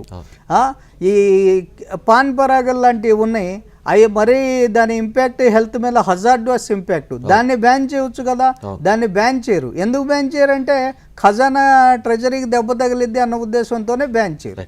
పబ్లిక్కి నితిన్ గారు ఉపయోగం ఉంటుందా దీనివల్ల? అంటే సరాసరి నెలవారీ ఖర్చులో ఈ జిఎస్టీ కనుక ఇంప్లిమెంటేషన్ అయిన తర్వాత ఖర్చు తగ్గాలి కదా, ప్రజలకు లాభం అంటే అది ఉంటుందా? ఒక పక్క ప్రజలకు ఉపయోగం ఉందని మీరంటే ప్రభుత్వానికి ఆదాయం వస్తుందా? ఆదాయం రాకపోతే రమారమి జీడిపి 2% పెరిగే అవకాశం ఉందని ప్రభుత్వాలు చెప్తున్నాయి. ఈ రెండు ఒక్క వారంలో 2 కత్తులు సాధ్యమవుతాయా? ఇందులో తప్పకుండా రాష్ట్ర ప్రభుత్వాలకి, కేంద్ర ప్రభుత్వానికి లాంగ్ రన్లో ఆదాయాలు పెరిగేదే, తగ్గేది మట్టు కాదు. అయితే సగటు పౌరుడికి తన వినియోగం మీద పెట్టే ఖర్చు ఏమైనా తేడా వస్తుందంటే మహా అయితే 1.5 నుంచి 2% తేడా వస్తుంది, అంతకంటే ఎక్కువ రావడానికి అవకాశాలు మట్టుకు ఏమి లేవు. 2% మ్యాక్సిమం 2%. ఎందుకంటే మనం ఎక్కడో దూరంగా దగ్గరలో మలేషియాలోనే తీసుకుందాం. ఈ సంవత్సరం ఏప్రిల్ నుంచి వాళ్ళు జిఎస్టీ అమలు చేశారు. చేసిన దగ్గర నుంచి సుమారు 2.5% ఇన్ఫ్లేషన్ వచ్చింది అక్కడ. ఎందుకంటే స్టెబిలైజ్ అవ్వాలా, స్టెబిలైజ్ అయిన తర్వాత కలిసి వస్తుందేమో. ఆ 2.5% అని ఇన్ఫ్లేషన్ ఇప్పుడు ఎక్స్ట్రాగా ఉంది. ఓవరాల్గా చూసినట్టయితే 2% తగ్గాలి. అది కొద్దిగా టైం పడుతుంది, 1.5 to 2 years పడుతుంది అనమాట. అయితే ముఖ్యంగా మనకి అడ్వాంటేజ్ ఎక్కడ రాబోతా ఉందంటే విదేశాలకు మనం చేసే ఎగుమతులు చాలా కాస్ట్ ఎఫెక్టివ్గా ఉండి మనం దేశం నుంచి బయటికి ఎక్కువ అమ్మకాలు జరగడానికి అవకాశం ఏర్పడి దానివలన ఇండస్ట్రీ పెరిగి ఉద్యోగ అవకాశాలు పెరగడానికి అవకాశం ఏర్పడుతుందన్నమాట. అది ముఖ్య ఉద్దేశం. ఇవాళ మనం చూస్తున్న చైనా నుంచి మనం తక్కువ గ్రేడ్ వస్తున్నాయి అని చెప్పేసి మనకేంటంటే ఈ పన్నుల మీద పన్ను పెట్టడం వలన ఇప్పుడు మనం హోటల్ బిల్లే తీసుకుందాం, service tax one second, GST implementation అవ్వటం వల్ల, జిఎస్టీ బిల్ పాస్ అవ్వటం వల్ల ఇండస్ట్రీ ఎలా పెరుగుతుంది అనేది తెలుసుకుందాం. నితిన్ గారు, ఏదైతే ఉందో జిఎస్టీ కౌన్సిల్ మండలి అన్నారు, ఆ మండలిలో ప్రతి రాష్ట్రం యొక్క ఆర్థిక శాఖ మంత్రులను కూడా ఇంక్లూడ్ చేస్తున్నారు, సభ్యులను చేస్తున్నారు. దీనికి మెయిన్ జిఎస్టీ కౌన్సిల్ ప్రెసిడెంట్గా కేంద్ర ఆర్థిక శాఖ మంత్రి ఉంటారు. అయితే ఈ రాష్ట్ర ఆర్థిక శాఖ మంత్రులు ఉండటం, దీని మీద ఇప్పుడు కాంగ్రెస్ పార్టీ, కేంద్రంలో ఉన్న కాంగ్రెస్ పార్టీ ఏదైతే 1/3 వంతు మెజారిటీ కేంద్రానికి చాలు, 4 వంతు చాలు అంటాము, అంటే కేంద్రం యొక్క ఆధిపత్యం ఏదైతే కమాండింగ్ తగ్గదా? లేదండి, ఏదైనా ఇప్పుడు మనది చూస్తే డెమోక్రటిక్ కంట్రీ ఇది. అది కౌన్సిల్ అనండి, పార్లమెంట్ అనండి, అసెంబ్లీ ఏదైనా కూడా మెజారిటీ ప్రకారం జరగాలి. ఎంతో కొంత వ్యూహాల్లో కానివ్వండి, చట్టాల్లో కానివ్వండి, ఆలోచన సరళులు కానీ రాజకీయ పార్టీ అధికారంలో మారినప్పుడల్లా కొద్ది గొప్ప మార్పులు రావడానికి అవకాశం ఉంది. కానీ రాజకీయ కారణాలు దీని మీద ప్రభావం చూపే అవకాశం లేదంటారా? ఇవాళ రాజకీయ కారణాల వల్లే ఇప్పుడు జిఎస్టీ ఆగిపోయి ఉంది, 10 ఏళ్ళుగా అలాగే చర్చల్లో మునిగి ఉంది. సో రాజకీయ కారణాలని మనం పూర్తిగా వీటి ఆర్థిక విషయాల నుంచి తీసేయడం అనేది చాలా కష్టమైన పని మన భారతదేశంలో ప్రత్యేకించి. అయితే ఆర్థిక పరిస్థితుల్ని నష్టపరిచేలాగా రాజకీయ వ్యవహారాలు నడపడం అనేది తగదు. ఇప్పుడు జరిగేది అది కాదంటారా? ఇప్పుడు జరిగేది అదే. ఇప్పుడు యాక్చువల్గా మనం చూసినట్టయితే 10 ఏళ్ళుగా ఈ రాష్ట్ర ప్రభుత్వాలు ఎంపవర్డ్ కమిటీలో చర్చల మీద చర్చలు చేస్తానే ఉన్నా కానీ ఏ నిర్ణయానికి రాలేకపోయినాయి. ఇందులో పోనీ కేంద్ర ప్రభుత్వం మాట అన్న ఎప్పుడన్నా విన్నాయంటే అయ్యి లేవు. ఎందుకంటే వాళ్ళకున్న సంక్షేమ పథకాలు, ఇప్పుడు ఇవాళ ఒక పార్టీ అధికారులు ఉంటుంది, వాళ్ళ పార్టీ మళ్ళీ రావడానికి వాళ్ళు అనేక రకాల సంక్షేమ పథకాలని వాళ్ళు డిక్లేర్ చేసుకుంటారు. ఈ సంక్షేమ పథకాలకి ఎంత బడ్జెట్ ఉందో అంత రెవెన్యూ రావాలని అని కోరుకుంటారు. సో దానికి అనుగుణంగా, అంటే మళ్ళీ అధికారంలో రావడానికి అనుగుణంగానే ఏదైనా చట్ట రూపకల్పన జరుగుతుంది, జరుగుతుంది. కానీ ఇవాళ దేశ ఆర్థిక పరిస్థితి కానివ్వండి, పరిశ్రమలు ఏ విధంగా అయితే అంతర్జాతీయ పోటీని తట్టుకొని నిల్చుంటాయనే ఆలోచన ఎవరికీ లేదు. ఇప్పుడు సేల్స్ ట్యాక్స్ అనే దాంట్లో కానీ, ఇన్కమ్ ట్యాక్స్ అనే వర్డ్స్లో సేల్స్, ఇన్కము అనేది తర్వాత ట్యాక్స్. అయితే ఎవరు పట్టించుకోవట్లా. రాష్ట్రం ఇవాళ బడ్జెట్ పెట్టినప్పుడు కూడా ఏం చేస్తుంది, నా సంక్షేమ పథకాలు 2 లక్షల కోట్లు అవుతా ఉంది, నాకు అంత రెవెన్యూ కావాలి. కానీ వాస్తవ పరిస్థితులు అలాగా దోహదపడుతున్నాయా? వ్యాపారం అభివృద్ధి అలా చెందుతుందా? ఇప్పుడు అది లేదు. ఇప్పుడు టూరిజం డెవలప్మెంట్ మినిస్ట్రీ అని ఒకటి పెట్టుకోను, మరి ఇక కామర్స్ ఇండస్ట్రీ ప్రమోషన్కి ఏమైనా చేస్తున్నాం, ఏం చేయట్లా. ఒక్కొక్కసారి ఉన్నా కూడా industry department, commercial tax department వారు వేరు వ్యతిరేక దిశలో ప్రయాణం చేస్తూ ఉంటాయి చాలాసార్లు. అంటే మొత్తం మీద మనం ఒక ఆర్థిక పరిస్థితి అంచనా వేసినట్లయితే ఇక్కడ సమయం అనేది రాష్ట్రాల్లో ఉన్న శాఖల్లో లేదు, రాష్ట్రాల మధ్య లేదు, రాష్ట్రానికి కేంద్రానికి మధ్య లేదు. ఉన్నదల్లా ఏమిటి అంటే కేవలం రాజకీయ అవసరాలు, మళ్ళీ అధికారంలో వచ్చినప్పుడు భర్తీ చేసుకోవటం. అది ఎలా భర్తీ చేస్తున్నాను కూడా ఆలోచన. ఇప్పుడు ఇవాళ గత ఏడాది నుంచి ఈ ఏడాది చూసినట్లయితే అందరికీ తెలుసు, వానలు లేవు, ఆర్థిక పరిస్థితి బాగాలేదు, వ్యాపారాలు సాగవు. కానీ అప్పటికి కూడా మన రాష్ట్రంలో చూసుకుంటే సేల్స్ ట్యాక్స్కి టార్గెట్ పెంచేసేసుకున్నారు. చేసేసుకున్నారు. గత ఏడాది కంటే మాకు ఇంత ఎక్కువ రావాలి. కానీ మరి వ్యాపారాలు లేనప్పుడు మీకు ఎక్కడి నుంచి వస్తుంది? సేల్స్ ఉంటే సేల్స్ ట్యాక్స్ వస్తుంది. కానీ ఆ ఆలోచన లేకుండా పోయింది వాళ్ళ రాష్ట్ర ప్రభుత్వంలో. వాళ్ళకు అవసరాలు ఒకటే కనిపిస్తూ ఉన్నాయి. అయితే ఎప్పుడు కూడా వ్యాపార అభివృద్ధి ఏ విధంగా చేస్తే జరుగుతుంది అని ఆలోచన చేసినట్టయితే ఆటోమేటిక్లాగా వెలుగు నీడలాగా వాళ్ళకి కూడా రెవెన్యూ పెరుగుతుంది. కానీ వాళ్ళు ఏంటంటే మీ వ్యాపారాలు ఏవైనా మాకే సంబంధం లేదు, మాకు ఇంత డబ్బులు కావాలి కాబట్టి మాకు ఎలాగైనా పన్నులు కట్టండి అనే ధోరణి వచ్చేసింది. ఇది రాష్ట్రానికి, కేంద్రానికి, అంతర్జాతీయ పోటీతో దానికి తూట్లు పొడుస్తూ ఉన్నాయి. విదేశీ పెట్టుబడులు పెరిగి వ్యాపారం డెవలప్ చెందే అవకాశం ఉందా జిఎస్టీ వల్ల భారతదేశంలో? అంటే ట్యాక్స్ స్ట్రక్చర్ కాంప్లికేషన్స్ తగ్గినాయి అనుకోండి, డెఫినెట్గా అది విదేశీ పెట్టుబడులే అవసరంలా లోకల్ ఇన్వెస్టర్సే ఇన్వెస్ట్ చేయడానికి రెడీగా ఉంటారు.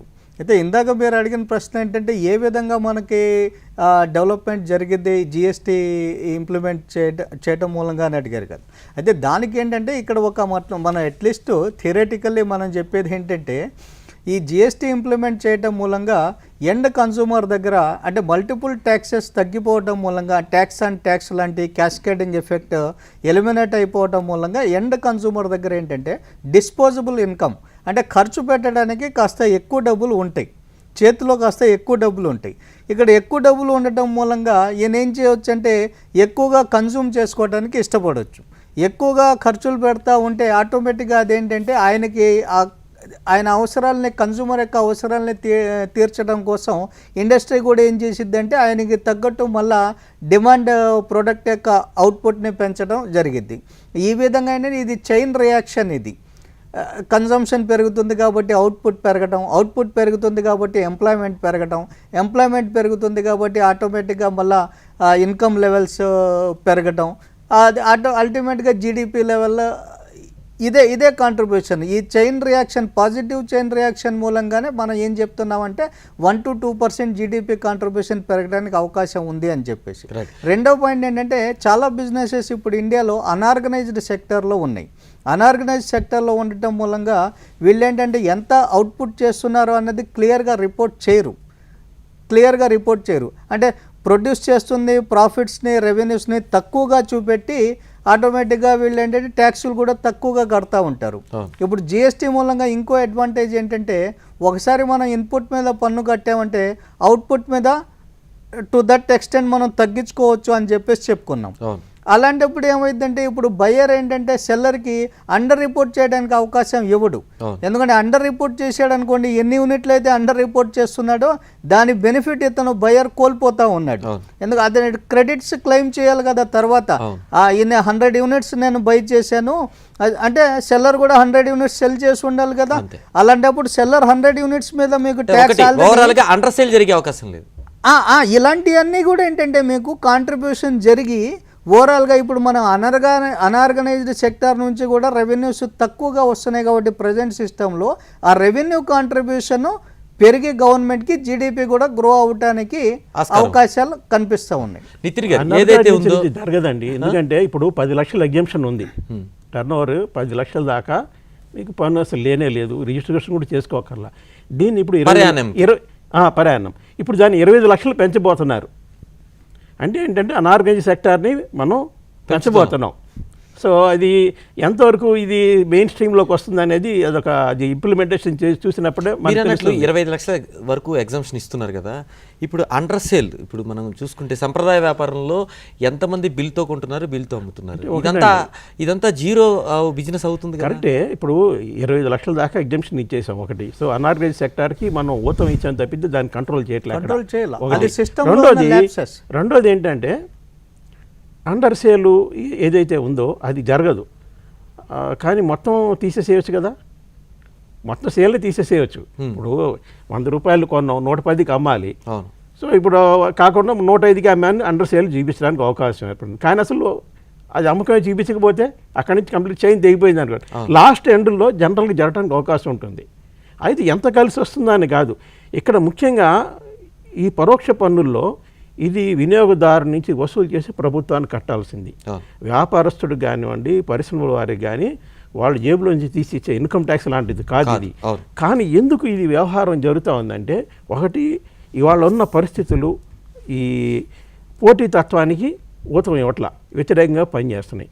రెండోది వేధింపులు ఎక్కువ ఉన్నాయి, ప్రాసెస్లన్నీ కాంప్లికేట్ చేసేసి మీరు చట్ట పరిధిలోకి వచ్చారంటే మిమ్మల్ని వేపుకు తినేవాళ్ళు ఎక్కువైపోయారు. చట్ట పరిధిలో బయట ఉంటే పట్టుకున్న రోజే, పట్టుకున్నంతసేపు మహారాజు. సో చాలా మంది ఏం చేస్తారంటే ఈ తట్టుకోలేక సర్కిల్లోకి వచ్చేసామంటే ఇబ్బంది అనే పరిస్థితి ఏర్పడి బయటగా ఉండటానికి వాళ్ళు మొగ్గు చూపిస్తూ ఉన్నారు. సో ఇది జరుగుతుంది. ఎప్పటిదాకా మనం జిఎస్టీ మేము తీసుకొచ్చాము అని కేవలం ఒక బోర్డు పెట్టేస్తే విదేశీ పెట్టుబడుల్లో లేకపోతే మన దేశంలో ఉత్పత్తిలో లేకపోతే వినియోగం విపరీతంగా పెరుగుతుంది అనడానికి అవకాశం లేదు. అందుకే అన్న ఇది ఒక ఎనేబులింగ్ టూల్ మట్టుకే, ఇది అవకాశం ఇస్తుంది. అయితే దానంతా అదే పెరుగుతున్నా పెరగదు. దాని చుట్టూ ఉన్న పరిస్థితులు కూడా మారాలి, అధికారుల దృక్పథం మారాలి, మరి వాళ్ళ జరిగిన వేధింపులు తగ్గాలి, సిస్టమ్ చాలా సరళంగా ఉండాలి. వ్యాట్లో కూడా 2005లో వచ్చినప్పుడు ఓ పోస్ట్ కార్డ్ లాంటి రిటర్న్ ఇస్తాం ఒక సింగిల్ పేజీలో ఇంకేం ఒక్కర్లేదు అన్నారు. తర్వాత ఎంతో దాన్ని కాంప్లికేట్ చేసేసి వాళ్ళకు మొత్తం కట్టలు కాగితాలు ఇచ్చే పరిస్థితిని తీసుకొచ్చి పెట్టారు. అంటే దీనివల్ల ఏంటంటే ప్రభుత్వం మీద నమ్మకం అనేది పూర్తిగా సడలిపోయింది. ఇలాంటి పరిస్థితిలో మీరు ఒక కొత్త పన్ను తీసుకొస్తే దీని మీదనే నాకు డౌట్. మీరు ఏదైతే చెప్పారో ఫస్ట్ వ్యాట్ని బిల్లు తీసుకొచ్చే రోజున దీంట్లో ఇబ్బంది ఏముండదు, చాలా సింపుల్గా అయిపోతుందని చెప్పిన ప్రభుత్వం దాని తర్వాత చాలా కాంప్లికేషన్స్ చేసింది. ఇప్పుడు ఏదైతే జిఎస్టీ సరే ఓకే, కాంగ్రెస్ కానీ మిగతా రాష్ట్రాలు అంటున్నట్టు 18కే ఓకే చేసినా ఈ రాష్ట్రాలు ఏదైతే ఇబ్బంది పడతాయో, రాష్ట్రాలు లాస్ అయినప్పుడు 5 సంవత్సరాల నష్టపరిహారము కేంద్రం భరిస్తుందనేది క్లాజ్ ఉంది. ఆ క్లాజులో ఒకవేళ కేంద్రం భరాయించాల్సి వచ్చినప్పుడు కేంద్రం కూడా మొయ్యలేదు, చివరికి మళ్ళీ ఏదో పన్ను రూపంలో పబ్లిక్ మీద భారం ఏదా? తప్పదు. ఆ ఛాన్స్ లేదంటారా? అవకాశం అయితే ఉందండి. క్యాప్ చేస్తా ఉంది, అందుకే కదా 18% క్యాప్ చేయమంటుంది. అందుకే పెంచకుండా అది గరిష్ట రేట్ అని నిర్ణయం చేస్తూ ఉన్నారు. అయితే ఇవాళ ఒకటి దీంట్లో కూడాను కొద్దిగా తేడాలు వస్తూ ఉన్నాయి బీజేపీ గాను కాంగ్రెస్ పార్టీకి. వాళ్ళేమో ఇవాళ ఉన్న చట్టంలో దీన్ని రాయండి అని అంటున్నారు, 18% పెడతామని. కానీ యాక్చువల్గా ఉన్న పరిస్థితుల్లో ఆ చట్టం రాయటం కుదరదు. ఎందుకంటే మనం ఏదైతే జిఎస్టీ చట్టం అని అంటున్నామో అది జిఎస్టీ చట్టం కాదు. యాక్చువల్గా అది సెంట్రల్ లాని కొద్దిగా అమెండ్మెంట్ చేస్తూ ఉన్నారు. ఇప్పుడు ఏంటంటే కొన్ని ట్యాక్సులు సెంట్రల్ గవర్నమెంట్ కంట్రోల్లో ఉన్నాయి, కొన్ని స్టేట్ గవర్నమెంట్లో ఉన్నాయి. అయితే వాళ్ళు సర్వీస్ ట్యాక్సే తీసుకుందాం. సర్వీస్ ట్యాక్స్ రేపు రాష్ట్ర ప్రభుత్వాలు కూడా విధించి హక్కును కలగజేయాలి. ఇలాగే సరుకుల మీద సేల్స్ ట్యాక్స్ కేంద్ర ప్రభుత్వానికి హక్కు దఖలుపరచాలి. దానికోసం ఈ కాంకరెంట్ లిస్టులోకి తీసుకెళ్ళి ఉమ్మడిగా పన్నులు వేసే విధానం క్రియేట్ చేస్తూ ఉన్నారు. అదే తప్పితే ఇది యాక్చువల్గా మనం అనుకున్న జిఎస్టీ యాక్ట్ అన్నట్టు కాదు. ఇది ఆర్టికల్ అయితే జిఎస్టీ బిల్లు కొత్త ఆర్టికల్ అయితే పొందుపరిచింది. అదే అందుకని ఇప్పుడు ఏంటంటే చేసేది మనకి మ్యాక్రో లెవెల్లో దాన్ని అమెండ్మెంట్ చేస్తూ ఉన్నారు, ఒకరికొకళ్ళు అధికారాలు ఇచ్చి పుచ్చుకోవటానికి, పన్నులు వేసుకోవటానికి. దీనిలో ఈ 18% కానీ ఇంకే శాతం కానీ పెట్టడానికి అవసరం అయితే లేదు. అయితే ఇంకొకటి రాజకీయ కారణాలు కూడా మనం మాట్లాడుతున్నాం కాబట్టి ఇప్పుడు ఏదైతే రాజ్యసభలో బిల్లు పాస్ అవ్వాలి కాబట్టి కాంగ్రెస్ ప్రతిపాదించిన లేకపోతే కాంగ్రెస్ పాలిత ముఖ్యమంత్రులు ప్రతిపాదించిన జిఎస్టీ బిల్లును ఓకే చేసి రేపు రాజ్యసభలో ఎన్డీఏకి ఖచ్చితంగా మళ్ళీ ఒక 2 సంవత్సరాల తర్వాత బలం పెరిగే అవకాశం ఉంటుంది. అప్పుడు అమెండ్మెంట్ చేయదని ఏంటి అంటే అవకాశం లేదు. ఎందుకంటే ఒకసారి జిఎస్టీ అమలు మొదలైపోయిన తర్వాత దాంట్లో ఏ మార్పులు చేయాలన్నా కౌన్సిల్కి వెళ్ళాల్సిందే తప్పితే పార్లమెంట్ చేయడానికి వీలు లేదు. కౌన్సిల్లో నిర్ణయం అయిన తర్వాత అది రాష్ట్రానికి సంబంధించిన రాష్ట్రాలు, కేంద్రానికి సంబంధించేది కేంద్రం మార్పులు చేసుకోవాల్సి వస్తుంది. అంతేగాని ఏకపక్షంగా కేంద్ర ప్రభుత్వం రాష్ట్ర ప్రభుత్వాలు మార్పు చేయడానికి అవకాశం ఉండదు ఒకసారి జిఎస్టీ అమలైన తర్వాత. కానీ ఎక్కువగా కూడా బీజేపీ పాలిత ప్రాంతాల ముఖ్యమంత్రులే ఉన్నారు కాబట్టి ఇప్పుడు అక్కడ కూడా నెగ్గే అవకాశం ఉండదంటారా? ఇక్కడికి నెగటివ్ అని తీసేయండి. అమెండ్మెంట్ చేయదలుచుకుంటారు. ఇప్పుడు ఏ అమెండ్మెంట్ చేసినా కూడా ఇప్పుడు ఏంటంటే ఇప్పుడు రాష్ట్ర ప్రభుత్వం తీసుకుంది అనుకో, ఒక రేటు మార్పు చేయాలంటే రాత్రి వాళ్ళు జీవో ఇష్యూ చేసి మార్చేస్తూ ఉన్నారు. ఇప్పుడు కుదరదు. ఇప్పుడు కంపల్సరీగా కౌన్సిల్కి వెళ్ళాలి, అక్కడ చర్చలు జరగాలి. దీని తర్వాత దాన్ని చట్టపరిధిలోకి తేవటానికి ఆ రాష్ట్రాలు కానీ కేంద్ర ప్రభుత్వం కానీ వాటి సవరణలు చేయాల్సి వస్తుంది చట్టాలకి. అంత తేలిగ్గా మటుకు ఉండదు. ఇవాళ ఉన్నంత తేలిక రేపు జిఎస్టీ వచ్చిన తర్వాత ఉంది. ఇది ఒక విధంగా పరిశ్రమల పక్షం నుంచి చూసినట్టయితే ఒక విధంగా సౌకర్యమే. కానీ ఒకటి ఈ గుట్లో తీసి ఆ గుట్లో పెట్టినట్టు ప్రభుత్వం చేస్తుందా, లేకపోతే లేని ఇన్కమ్ని కొత్తగా జనరేట్ చేసే పరిస్థితి అవునుందా జిఎస్టీలో? ఒక విధంగా చూస్తే ఇన్కమ్ పెరగడానికి అవకాశం ఉంది. ఎందుకంటున్నామంటే ఇవాళ ఎక్సైజ్ డ్యూటీ ఉందనుకోండి, ఒక సరుకు 100 రూపాయలు ఫ్యాక్టరీ ఉత్పత్తి అయింది, ఎక్సైజ్ డ్యూటీ 12% అనుకున్నట్టయితే 12 రూపాయలు దాని మీద విధించడం అవుతా ఉంది. ఇప్పుడు ఏమవుతుందంటే ఆ పాయింట్ ఆఫ్ ట్యాక్సేషన్ షిఫ్ట్ అవుతూ ఉంది, ఇంకా ముందరికెళ్ళి వినియోగదారు దాకా వెళ్ళిపోతూ ఉంది అది. సో ఇప్పుడు 150 రూపాయలకి రిటైల్ కౌంటర్ ఉందనుకోండి, 12% అనేసరికి ప్రభుత్వానికి ఇంకెక్కువ రావడానికి అవకాశం ఏర్పడుతుంది. సో ఇప్పుడు ఏంటంటే మొత్తం మీద ఏంటంటే ఇప్పుడు మనకు ఉన్న అది ఆరిజిన్ బేస్డ్ ట్యాక్సేషన్ సిస్టమ్ ఇది. దీని నుంచి కంప్లీట్ డెస్టినేషన్ బేస్డ్కి వెళ్ళిపోతూ ఉన్నాం అనమాట. ఇప్పుడు ఎక్కడ ఉత్పత్తి అవుతుందో అక్కడే పన్ను విధింపు జరుగుతూ ఉంది. ఇక నుంచి అలా కాకుండా వినియోగదారుడు దాకా వెళ్ళి అక్కడ పన్ను వసూలు చేయడం అవుతుంది. కాబట్టి అక్కడ వినియోగదారు దగ్గర ధరలు ఎక్కువ ఉంటాయి, దాని మీద మీరు రేటు కాస్త తక్కువ వేసినా కూడాను మీ గ్రాస్ రెవెన్యూకి ఎఫెక్ట్ రావడానికి అవకాశాలు చాలా తక్కువ ఉంటాయి. కట్టే వాళ్ళ బేస్ పెరిగిద్ది, ఈ ఇండివిజువల్ పర్సన్కి తగ్గిద్ది. ఇండివిజువల్ పర్సన్కి తగ్గటమును తర్వాత ఈ పరిధిలోకి చాలామంది వస్తారు కాబట్టి ఇందాక నేను అనార్గనైజ్ సెక్టర్ అన్నాను అనుకో, సపోజ్ ఇప్పుడు దాకా సిస్టంలో లేనటువంటి వాళ్ళందరూ కూడా సిస్టంలోకి వస్తారు అన్న అంచనా ఒకటి ఉంది. మజర్ మహమ్మద్ గారు, మీరు ఆర్థిక నిపుణులు, ఇప్పుడు ఏదైతే జీరో ఉందో అసలు ఈ జీడిపి కానీ జీడిపి పెరుగుతుందని జిఎస్టీని ప్రవేశపెడుతున్నారు, లాభం ఉంటుందని. ఏదైతే జీరో బిజినెస్ నడుస్తుందో దీనికి ఇంత ప్రతిష్టాత్మకంగా ప్రభుత్వం తీసుకుంది, గతంలో ఉన్న ప్రభుత్వం కూడా, ఇప్పుడు ప్రతిపక్షంలో ఉన్న ప్రభుత్వం గతంలో కూడా తీసుకుంది. వీటన్నిటికంటే అసలు జీరో మార్కెట్ని కంట్రోల్ చేసి ప్రభుత్వ పరంగా అఫీషియల్ చేయలేదా గవర్నమెంట్స్ తలుచుకుంటే ఒక కొత్త ఇంప్లిమెంటేషన్ చేసి? అలా కాదు కదా, ఇప్పుడు దీని మూలంగా చాలా అడ్వాంటేజెస్ ఉన్నాయి కాబట్టి మనం ఏంటంటే దీన్ని ప్రతిష్టాత్మకంగా తీసుకోవడం జరుగుతూ ఉంది. ఆటోమేటిక్గా మీకు ట్యాక్స్ కట్టే వాళ్ళ బేస్ వైడర్ అవుతుంది. వైడర్ అవుతూ ఉంది కాబట్టి మీరు పర్ హెడ్ ట్యాక్స్ తగ్గి చాలామంది కాంట్రిబ్యూట్ చేస్తారు అన్న అంచనాతో అదొకటి. ఇప్పుడు రెవెన్యూస్ పెరుగుతాయి, దాని మూలంగా చాలామంది పార్టిసిపేషన్ ఉండటం మూలంగా రెవెన్యూస్ పెరుగుతాయి. రెండో పాయింట్ ఏంటంటే ఇందాక మనం సిస్టమ్ చెప్పుకున్నట్టు, ఈయన చెప్పినట్టు సిస్టమ్ని కాంప్లికేటెడ్ చేసేసాం. మనం సిస్టమ్ని కాంప్లికేటెడ్ చేసేసాం. ఇప్పుడు వ్యాట్ సింపుల్ పద్ధతిలో పోస్ట్ కార్డ్తో చాలు అని చెప్పేసి ఇందాక ఎగ్జాంపుల్ చెప్పారు. ఆ తర్వాత ఏంటంటే మనం కట్టలు పేపర్ వర్క్ సబ్మిట్ చేయాల్సి వస్తుంది అని చెప్పారు. అంటే మనం చేతులారా దాన్ని ఇది చేసుకున్నాం. మనం ఉన్న సిస్టమ్ని కాంప్లికేట్ చేసేస్తున్నాం. అటువంటి కాంప్లికేషన్స్కి ప్రస్తుతానికి మనం దూరంగా అవడానికి జిఎస్టీ ఒకటి. రెండోది, ఇప్పుడు గవర్నమెంట్ దగ్గర నుంచి బిజినెసెస్కి కోఆపరేషన్ లేదు అని అనుకుంటా ఉన్నాం. ఒక పక్కన వేధింపులు కూడా ఎక్కువైపోయాయి అని చెప్పేసి ఇప్పుడున్న డిఫరెంట్ మల్టిపుల్ ట్యాక్సెస్, సపోజ్ ఇప్పుడు మనం ఆక్ట్రాయ్ని కూడా జిఎస్టీలో చేర్చుతున్నాం, ఎంటర్టైన్మెంట్ ట్యాక్స్ని కూడా జిఎస్టీలో చేర్చుతున్నాం, ట్యాక్స్ అండ్ ఎలక్ట్రిసిటీ అని కొంతమంది కలెక్ట్ చేస్తున్నారు, సర్వీస్ ట్యాక్స్ని జిఎస్టీలోకి చేర్చుతున్నాం. ఈ విధంగా ఏంటంటే ఆల్మోస్ట్ మీకు చాలా ట్యాక్సెస్ పోతాయండి. పోతే అది బెనిఫిటే కదా మీకు. అవును, అంటే ఓవరాల్గా ఏంటంటే ప్రజలకి ఇబ్బంది లేకుండా వాళ్ళకి ఓవరాల్గా నితిన్ గారు చెప్పినట్టు కూడా రమారమి 2% మంత్లీ అనేది తేడా వచ్చే మనం ఏంటంటే ఇక్కడ అది ఎగ్జిక్యూషన్ని మనం పర్ఫెక్ట్గా చేసుకోవాలి. అది సెకండరీ ఇష్యూ. ఫస్ట్ బిల్ డ్రాఫ్టింగ్లో పర్ఫెక్ట్గా ఉండి ఆ తర్వాత ఏంటంటే మనం ఎగ్జిక్యూషన్లో ఉన్న లోపాలని కనుక ఆ లూపోల్స్ని ప్లగ్ ఇన్ చేసుకుంటే డెఫినెట్గా రాజకీయ కారణాలు తోడు కాకుండా ఉంటే చేయాలి. చేసినప్పుడు అలా జిఎస్టీ బిల్ అనేది సార్థకత అవుతుంది. తద్వారా ప్రజలకు ఉపయోగం, ఇటు కేంద్ర రాష్ట్ర ప్రభుత్వాలకి ఉపయోగం అవుతుంది. ఎలా ఇంప్లిమెంటేషన్ అవుతున్నది వేచి చూద్దాం. ఈ చర్చలో పాల్గొన్నందుకు నితిన్ గారు, అదేవిధంగా మజర్ మహమ్మద్ గారు, థ్యాంక్ యూ వెరీ మచ్ అండి. ఇవి ప్రత్యేక చర్చా కార్యక్రమం విశేషాలు చూస్తూనే ఉండండి స్టూడియో యాన్.